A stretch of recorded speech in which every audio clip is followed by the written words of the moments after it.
তাহলে তো বাংলায় কথা বললেই হয় সব। অসংখ্য ধন্যবাদ। Thank you. অপূর্ব সৌভাগ্য আমাদের সবার, আপনাদের সবার সঙ্গে দেখা হলো আজকে।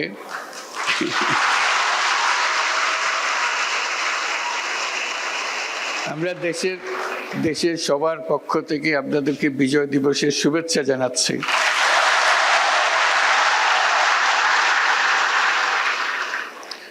আমি ইংরেজিতেই বলি, অন্যরা বুঝতে পারবে না বলে আপনারা তো বুঝতে পারবেন।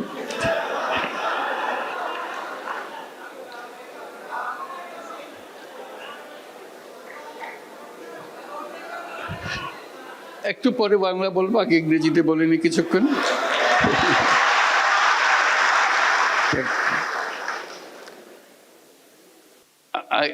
I don't feel I'm awake. I feel like I'm in a dream, being here.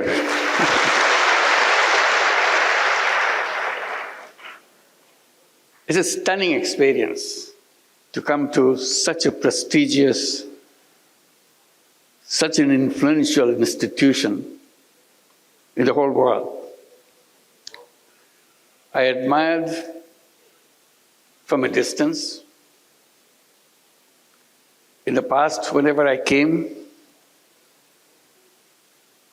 I tried to get a glimpse of Azhar. I just came through just watching from a distance. I didn't dare to enter. I was not familiar where to go. Today you bring me in. I'm here with the students and the faculty and the friends. It's an amazing experience, a lifetime experience for me.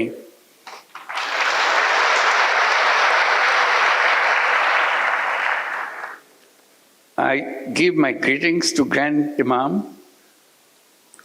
and all the leaders of the university. When you are mentioning all the numbers, these are stunning numbers. I come from the academic background. I know what it means, how staggering those numbers are, how overwhelming the undertaking is. This is a memorable event for me, to see you, meet you physically, and even get a chance to talk to you. It's a rare, rare opportunity. As someone coming from academic world, it's always exciting to be with the students. That's what we do, that's what we live for. And my greetings to all of you, all the students of Al-Azhar who are present here, who are outside, those staggering number of students and faculties all over the world. And among them, there are Bangladeshi students, pretty large number too. Can I see you with the Bangladeshi students? Will you please stand up to see? Wow, these are all Bangladeshi students. I should. Thank you. Thank you. Thank you. It's a wonderful feeling that you could accommodate so many students. I hope more and more students from Bangladesh could come here, and more opportunities will be available to you, because you change the world. Coming to Al-Azhar gives you the perspective, give you the knowledge, give you the willingness to do things which is good for humanity, not only in Bangladesh, globally. So that's your role. You are not limited to a particular country. You are limited for your service is for the whole world, for all humanity. I have to catch a flight right after this, so I have to be brief, and I'll try to share my experiences, what I did as a teacher, what I was trying to do, because this opportunity to interact with the students give me this opportunity to share what my efforts were, initiatives were. My experience in the University of Chittagong began 53 years back. Bangladesh became just an independent country at that time. I came back from the United States where I was teaching. Bangladesh today and Bangladesh 53 years back are completely different.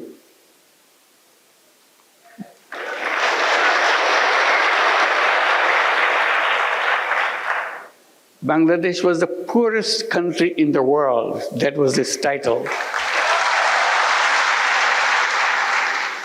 This is not something make you feel encouraged that you are a citizen of the poorest country in the whole world. 86% of the population of Bangladesh were under the poverty line. And you see poverty everywhere. And that war of liberation made it worse, because all the roads were broken, all the bridges are torn apart because of the war of liberation. People's life became very, very difficult. And as I was teaching, trying to see what can be done to make sure the people who live around the campus are reached out to. Because I was campaigning within the faculty of the university saying, if university is the reservoir of all the knowledge of the world, doesn't matter where it is located, whether it's in the poorest country or the richest country, university is supposed to be the reservoir of all knowledge. And that's what Chittagong University should be too, as a reservoir of all knowledge. My question to the faculty was, if it is the reservoir of knowledge, should it be just limited to the walls of the university? Or should it be available to the people who live around the campus? That became a big debate. And I was campaigning that knowledge is no good if it is not useful for people. So if the university has knowledge, it must reach out and touch the lives of the people who were around it and beyond. And that's what this whole meaning of having an university. So we're trying to see, I was trying to see, not many people paid attention to it. What can be done? And then terrible thing happens in Bangladesh. Terrible, terrible thing. Worst thing that happened to our life in the history of Bangladesh. In 1974, we were hit by a famine.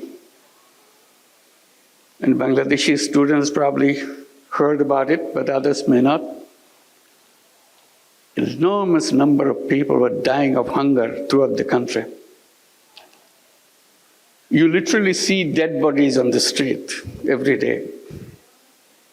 They died not because they had some any disease. They died because they couldn't eat. They didn't have enough to eat.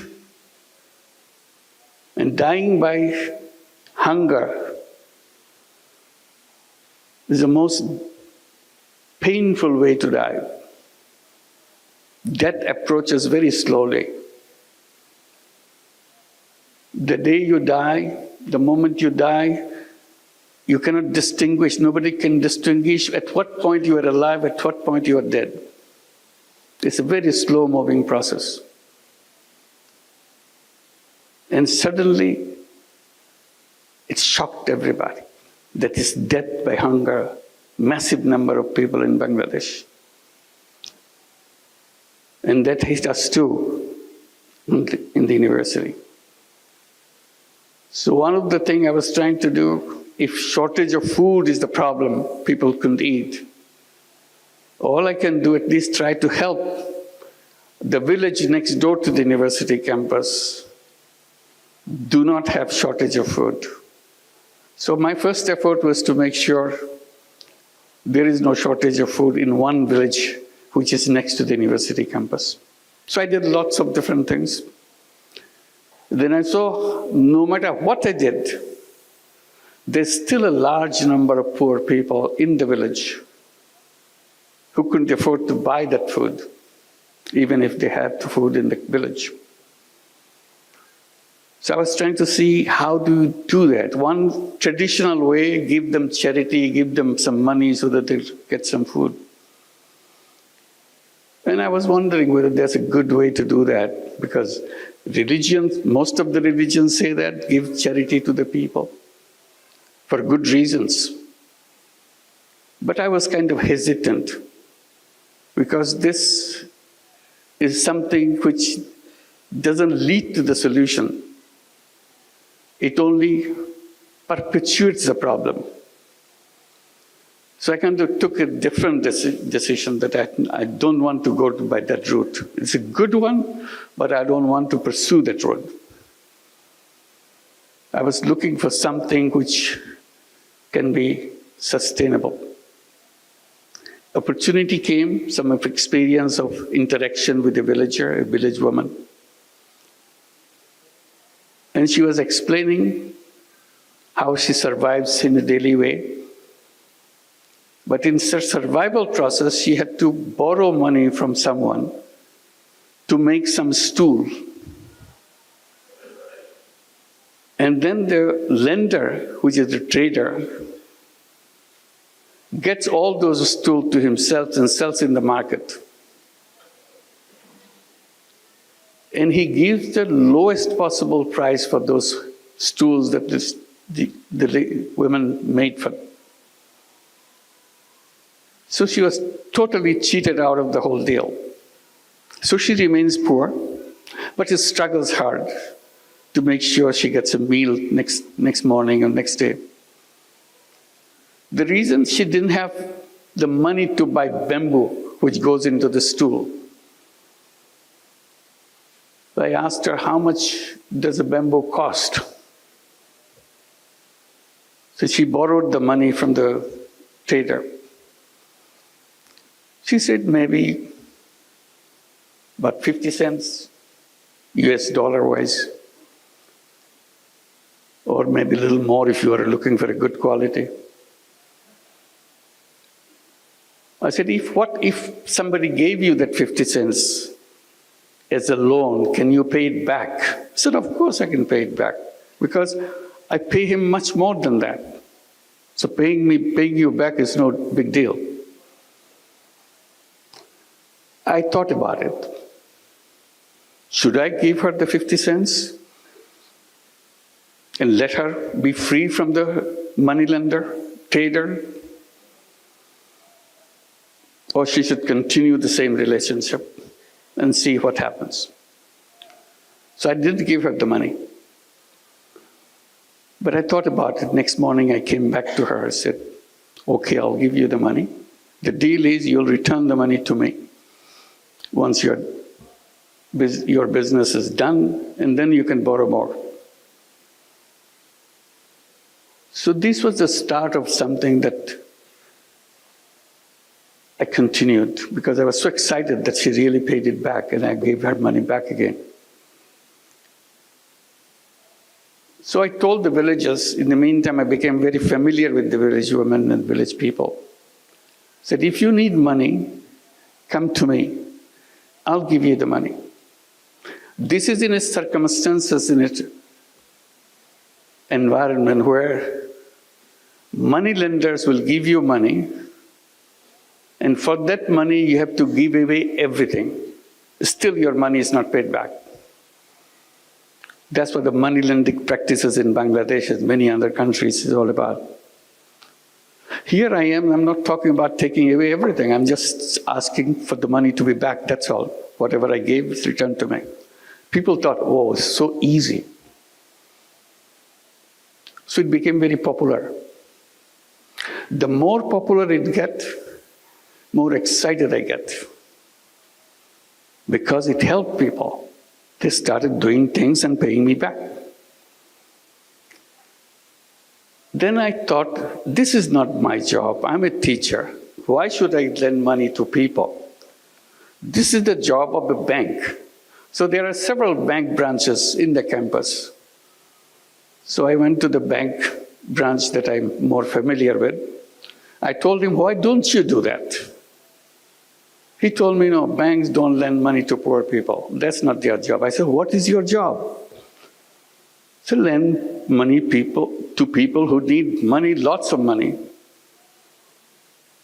I said, that's very funny. You want to give lots of money, but you don't want to give little money. He said, that's banking. I said, that's wrong. That's wrong banking. So I kept summarizing that principle of banking. I still do all the time. It's a very strange principle of banking. The banking principle is very simple. It says the more you have, the more you get. If you have nothing, you get nothing. I said, that's very strange. You have the whole banking structure in the whole world on that principle? It is like that. Still, it's all over the world. I said, banking system is wrong. The first time I became very bold, I started saying banking system is wrong. How should you fix it? I said, very simple. You reverse your principle. The new principle would be the less you have, the more attention you get. If you have more, you have to wait. All bankers laugh at me. That's not banking. I said, that is the banking. If banking has any meaning, it has to touch the life of the people. And touching the life of the people begins by accepting that principle. The less you have, more attention you get. Then bankers said, oh, it will not work. No matter what principle is, but it sounds good, but it will not work. Poor people will never pay back. Then I raised a simple question. How do you know? Have you ever given any money to any poor people? No, we have not, because our system doesn't allow that. I said, then how could you come to that conclusion? Oh, everybody knows that. I said, I don't know that. So I want to practice, I want to find out. So I started doing that and find out everybody pays back. They said, well, it can stay for a while. They are trying to impress you so that they can get more money. The more money they will get, they will stop paying you back. I said, that's your assumption. I will not stop until I face that problem. I will continue. And I continued. As I continued, more and more people came. In the meantime, I started focusing on the poorest people, and the poorest of them are the women. So I said, why don't I start at the poorest level of survival? So naturally went to the women and started doing it with women. And it expanded. Then I said, why don't I create a bank, separate, different kind of bank than the conventional way that you see? The idea of having a bank came at that moment. And I started debating with the government officials, telling them, give us a permission to create a bank. Everybody laughed at it. How can you have a bank for the poor people? I said, like the way I do it. Oh, that's not banking. I said, what would you call it? Banking is about lending money and getting money back and running a sustainable organization. It's a business organization. Nobody believed that. Finally, after many years, I got the permission to create a bank. I called it Grameen Bank or Village Bank and continued to expand. And that became a story after that. So this is how an idea came to challenge an institution. The reason I'm telling this story in details, unless you challenge, nothing will happen. The world will remain the way it is. It is the young people, it is the students who can see things more clearly because they are still looking for things. And that's what you are. Looking for things to do. Looking for changing people's life. Looking for changing the whole world. If you stay where you are, repeating the same thing over and over again, world will remain where it is. And then I came with the idea that I started telling about. I said, not only you challenge, you dream, you imagine. Imagination is a big power. That's very funny. It doesn't cost you anything to imagine. You can imagine anything you want. Imagination doesn't have any limit. But it is the fundamental thing to lead you to change. If you don't imagine, it will never happen. It's a very funny thing. If you don't imagine, it will never happen. But if you imagine, it has a big chance of happening. So I encourage everybody, all my students, people that I meet, make imagination. Imagine things. Things which are absolutely impossible. Imagine that. And if you keep on imagining, it will happen. So while I do the thing, coming back, and people say it will work in Bangladesh, it will not work anyplace else, it started spreading in other countries. It even came to Egypt. We started some programs in Egypt. Many microcredit programs are introduced. It went to many other countries in Asia. The funny thing is, it was introduced in the United States. In 2008, we set up a program called Grameen America. It started in Jackson Heights, New York. Everybody said, no, this is not Bangladesh. We don't have poor people in the United States. You are making us feel like we are some kind of fools. I said, no, you're not fools. You're very smart people. But you don't realize that you have poor people. Because you keep claiming that you don't have poor people. You are the richest country in the world, quote unquote, richest country in the world. That doesn't mean you don't have poor people. Oh, no, we don't have poor people. It's a rich country. I said, yes. Then I asked the question, do you have welfare program in your country? Oh, yes, it's a very rich program. We have lots of people. We take care of all the people. We give them monthly check every month so that they can buy their whatever their family needs are, so that they can take care of themselves, their children. A check every month, welfare check. I said, you know what? Every family, every person that you are giving a welfare check is a poor person by your own recognition, because they cannot afford to maintain their life by themselves. So you are giving them money from the state. They are poor, but you are claiming they are not poor. You are hiding poverty. Anyway, this debate went on, but in the meantime, Grameen America started expanding. Now it works in 35 cities in the United States. It lends out about $2 billion a year. In a couple of years' time, they will be distributing $3 billion and $4 billion. This is the path it is took. And the amazing thing, repayment rate is absolutely near 100%. Never changed. So you challenge something, and people say it cannot work. Okay, it can work in Bangladesh. Bangladesh is a funny country. Anything can go, but it will not happen in any other countries. Now it's all over the world.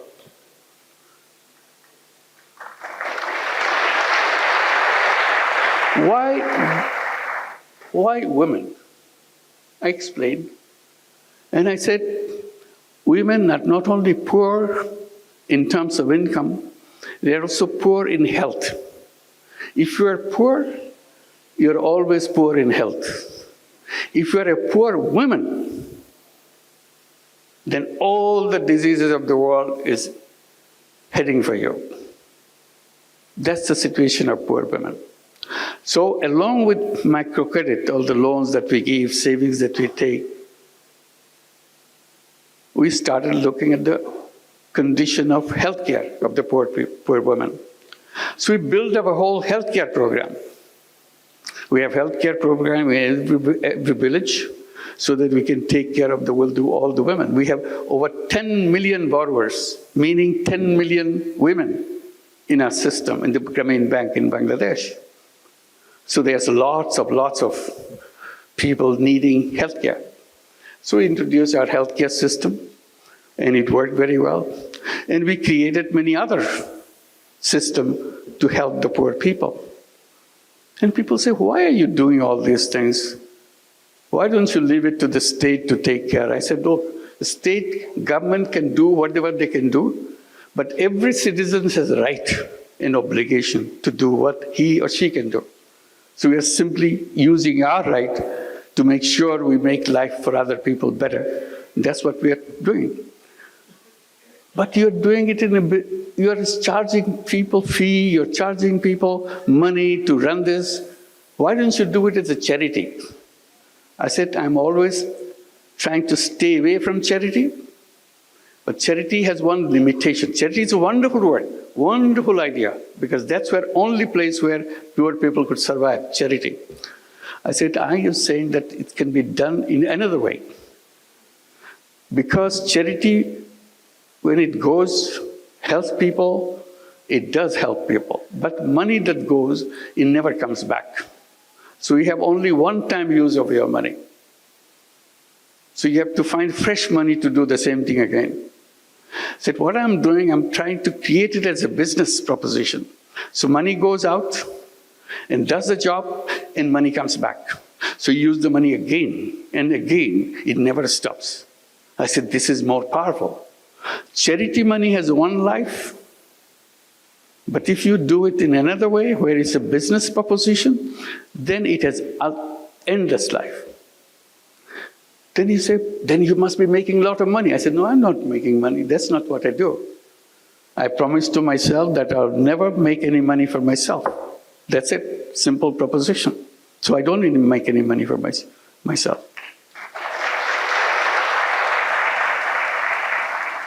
Then why are you doing like this? This is not a business then. I said, it is a business. See, we're conflicting. In our classroom, we are told, if you are in a business, you have to make money. And the best sign of a good business is to make the profit as high as possible. Profit maximization principle. See, I got stuck with this now. Profit maximization principle. I said, well, that may be the one kind of business, but there are other kinds of business. Oh, in our books, there is no other kind of business. There's only one kind of business. To profit maximizing, to maximize profit. I said, if you have only one kind of principle, then this is something missing. There should be in your textbook another kind of business. Business to solve problem of the people without making any money for yourself. Oh, we never heard of this, because you never did that. I said, I'm doing it, I like it. They started a debate. Can this be a business? I said, of course it's a business. Business means you sell something, you produce something, sell something, and get your money back, and have a surplus. In my business, there is a surplus. There's no question about it. But I don't want to take it myself. That's the only thing. The rest of it's the same. Why didn't you want to take money for yourself? I said, that's my decision, that's all. You don't question that. If you like it, you should do it too. It's fun to do that. It's a big controversy in economics classes and conferences, debate, can this be a business? I'm saying this is a business as anything else. So finally I have to give it a name. I started calling it social business. Defining as a business to solve problem without financially benefiting by yourself. So surplus stays with the business and expands the business. We took this principle and expanded, creating many, many other businesses. And funny thing, we came up with an idea. Well, government was giving licenses to telephone services. But in Bangladesh, in many countries, I'm sure Egypt did the same thing. At one point of time, very few people had telephones. It was a government service and very inefficient. Maybe 100,000, maybe something like that. That's the total number of telephones in the whole country. So that's when the mobile telephone idea came, and it's got introduced in other countries. Bangladesh wanted to give a license, give licenses for setting up mobile telephone companies. We looked at each other. What does it mean? And we had an idea. Why don't we apply? We had no idea what a mobile phone is for. But since government is asking for application, we sent an application. We want to have a mobile phone company. Everybody asked, why do you want to have a mobile phone company? You are just lending money to poor people, that's all. Mobile phone company, mobile phone is for the rich people. Very rich people. Because at that time it's very expensive when it came. So I said, well, we have an idea. We want to bring telephone in the hands of poor women. Again, a shocking experience. Why poor women? What do they do with the telephone? I said, we'll figure that out. We explained, government was not happy with our application. They said, why do you want to give money to poor women, telephone to poor women? I said, it's not for her to send messages or start it. At that time, there's no messages, just calling. Just calling each other. They're not calling anybody. They will allow the rich people in the village to use their telephone and charge a person heavy price. Because that's the first time telephone came, everybody wants to make a telephone call, she will make money. So why should I give it to rich people? I give it to the poor people, the privilege of having the telephone company. So we want to do that. So we created a telephone company called Grameen Phone.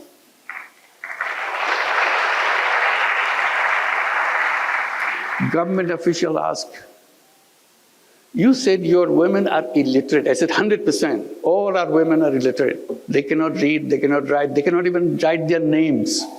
They don't even know what their names are. That's the beginning. That why are you giving the telephones? Who cannot read, who cannot write? How are they going to push the buttons if somebody says, make a call for me to such and such place? I said, you underestimate poor people. If they find out pushing those numbers bring them money, they will learn it in 10 minutes. There are only 10 numbers in the whole world. So if those numbers bring money, they're smart people. The poor people are poor, but they're not dumb people. They're very smart people. That's how they survive. And literally they did that. They learned those numbers and became very successful telephone companies by themselves, just selling the telephone service in the villages. We call them telephone ladies of the village. Very soon we had 1 million telephone ladies selling services all over Bangladesh. Grameen Phone became the largest telephone company in the country, still the largest company in the country. The reason I'm telling this story is, you have to just twist a little bit. World changes completely. All I did, give few cents lending to poor people. It changed the whole world. Because I stood by it, explained it, repeatedly showed that it is possible, it can be done. And then I bring the mobile phone in the hands of the poor people. Everybody said, this company will never work. That became the largest company. They never had an idea that women and the poor women can be involved in telephones. It dramatized the whole family. She became the most powerful person in the whole village because she has a telephone. You may be a rich person, but you don't have a telephone. Because our company gave only telephone to the poor women, nothing else in the beginning. Now we give it to everybody. So she became very, very respected person, very important person in the village. One lady was explaining to me in those days, saying that, I said, how do you know you're an important person? She said, I know I'm an important person in the village because no wedding ceremony can take place in 7 villages around me without me getting invited. That's the importance.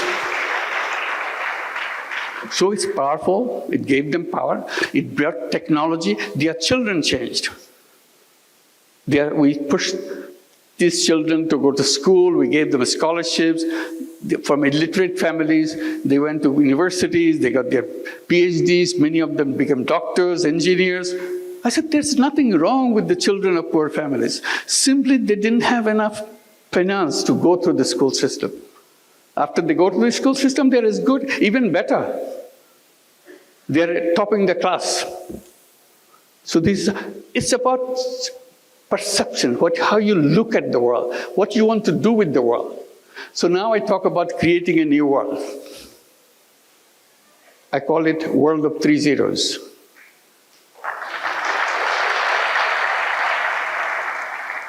People get a little bit curious. What is zero? Is nothing.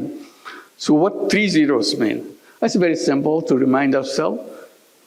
Zero net carbon emission, because we cannot survive unless we achieve that.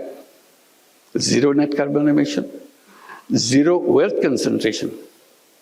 You know, our countries move forward, like Bangladesh has moved forward in the last 53 years. But where did all this money come?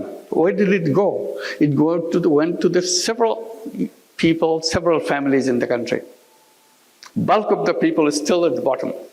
Their conditions slightly improved, but not what the richest people in the country is. All the wealth goes in one direction. In every system, in every country, wealth gets concentrated in the hands of 10%, 12% of the population of the country, and the rest is still struggling. So I said, that's not right. So we have to address this question of wealth concentration. That's where the social business comes. If you introduce social businesses, there is no wealth concentration because money is not going to one place. Money is just circulating, and you are not taking any part of the profit that you make. So I said the future of the world is having more and more social businesses. Everybody says, social business is a funny concept, it will not go anywhere. Then we see big companies like Danone, like Uniqlo, they are becoming, Uniqlo is a big company in Japan, Danone is the biggest company in France. They became interested in social business. So we started having joint ventures of social business with big companies, addressing the problems of the poor people, because company doesn't want to make money for itself. It is only interested in solving problems. So now the social business idea is spreading. We have many, many centers at the universities. They have social business centers teaching what the social business is, challenging the whole economic system, whole economic framework. I said the root cause of all the problem that we created in the world is what we have designed as called economics, which is a profit maximizing system. I said that world will always be a world which will destroy itself. I said the civilization that we have created now is a self-destructive civilization. It will destroy itself. Nobody can save it. I repeat, this civilization is a self-destructive civilization. Either we'll be hit by all the problems we created, the environment and the climate will kill us, or wealth concentration will kill us. All the wealth will go to a few people on the top. The rest of the people will not have nothing. So that society is not tenable. Unless you're sharing the world, society cannot function. And the last one is zero unemployment. That's very interesting. It came because of my experience with microcredit. I said all human beings are born as entrepreneurs, not job seekers. But economics teaches us, get ready, get a good degree, get a good education, get to the best university, so that you get the best job. I said, job is a wrong idea, absolutely wrong idea.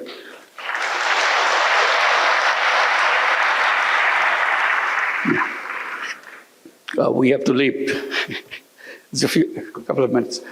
I said, it's a wrong idea because human being is a creative being. Essence of human being is a creativity. That's why I said, imagine. If you imagine, your creativity takes over. It makes it happen. You imagine that you want to go to the moon. When people were saying we want to go to the moon, everybody laughed at each other.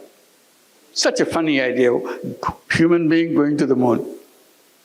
You couldn't be funnier than that. But it's a dream. When you have a dream, you make it happen. And they made it happen. Now, lots of other dreams are coming up. What is your dream? The best thing any education institution gives to the students is to make him or make her capable of dreaming. if an institution is not inculcating that quality in young people, that institution is not an academic institution. It doesn't serve the whole purpose of being an academic institution, inspiring young people to dream the things that you would like to see. Once you dream, it will happen. So I talk about zero unemployment. I said all human beings are born as entrepreneurs. Job is a legacy of slavery. We don't want slavery. We don't want to be slaves. But the education system forces us to do that, because they say you need a degree, you need a piece of paper. Because if you produce a piece of paper, you get a job. I said, I want to create an education system where we don't need a piece of paper. We don't need a degree to show it to somebody. I use the knowledge to change the life of the other people, change the life of any people. That's what entrepreneurship is all about. And entrepreneurship is not about making money. Entrepreneurship is about changing the life of the people. So if you can create a society, create a world of 3 zeros, zero net carbon emission, zero wealth concentration, zero unemployment, we create a new civilization.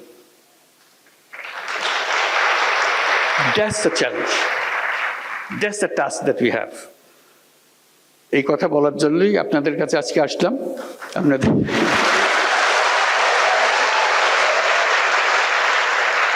আজকে তাড়াহুড়া করে চলে যেতে হচ্ছে, ভবিষ্যতে আবার দেখা হলে সময় নিয়ে কথা বলবো। আজখানেই শেষ করি। সবাইকে অসংখ্য ধন্যবাদ। আশা করি যোগাযোগ রাখবেন, আরও বাংলাদেশ থেকে আরও আপনাদের বন্ধুদের নিয়ে আসতে পারেন কিনা দেখেন। আশা করি এটার দেশের পক্ষে অসংখ্য ধন্যবাদ। Thank you very much for all.